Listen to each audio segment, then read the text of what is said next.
Well, pitching, standard pitch, the teaching philosophy around it has changed a little bit in the last 10 years. If you watch a lot of the pros now, ball position slightly more forward. You really want to use that bounce effectively, so the shaft angle is vertical. You don't really want shaft lean. And then you're really just trying to create a neutral path with your golf club. I always think about throwing the head a little bit and making sure I'm exposing that bounce with a lot of turn to make sure I don't have any flip. Chipping, yeah, it shouldn't be much different. You're just changing some of the setup. Obviously, you can use less loft to get the ball rolling and move the ball position slightly further back. Instead of a pitch where you're trying to maintain a little bit of loft through the impact, chipping can de-loft a little bit. It's a little bit more similar to the release of a full shot where you're getting the ball to rotate and run on the ground. I'm always concentrating again on fundamentals. Some of the big things I think about in putting is having my eyes kind of underneath the ball, just slightly inside, behind the ball. Having my hands directly beneath my shoulders, that really dictates the path of the stroke. The other thing is obviously a different grip to your full swing, where that's in your fingers, this one's more in your palms, and you're just trying to minimize the face rotation in putting. Typical day for me is 10 till 4, on the range, or a mixture of range and playing. Within that practice, I split my practice evenly between range time, wedges, short game and putting. So from 100 yards and in, I'm spending 3/4 of my time on that. So it could be an hour and a half on each, sometimes more, depends how I feel. But I usually start on the range, just kind of get the body warm and hit some balls and work on some technique and some shaping of the golf ball, and then go around to work on wedges, pitching, bunker play, chipping.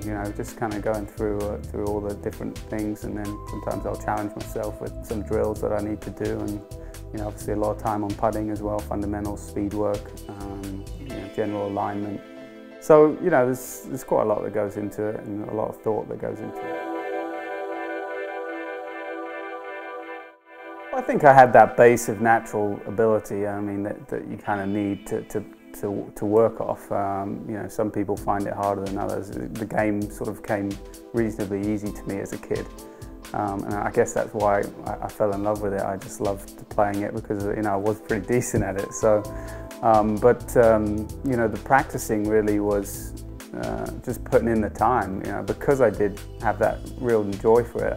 I just wanted to go and practice that craft all the time. So I was out there on the chipping green, on the putting green, putting myself in bad positions. I grew up, around the era of Seve and Faudo, but Seve was obviously an inspiration for my short game.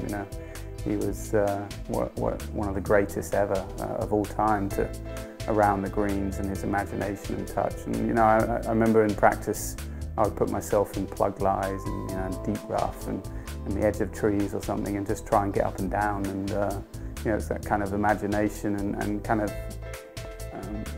practicing kind of real life scenarios, I think that got me to where I am right now.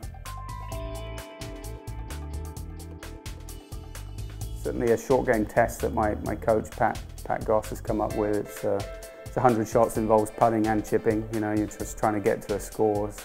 It involves not just chipping the ball, but going up and holding the putt.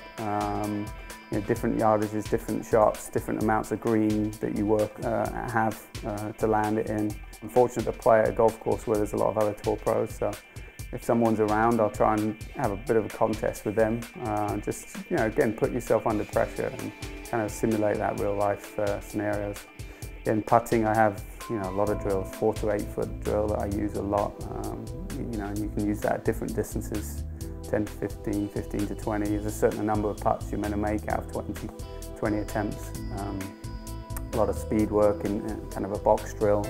They're fun drills that sort of get me in the right frame of mind.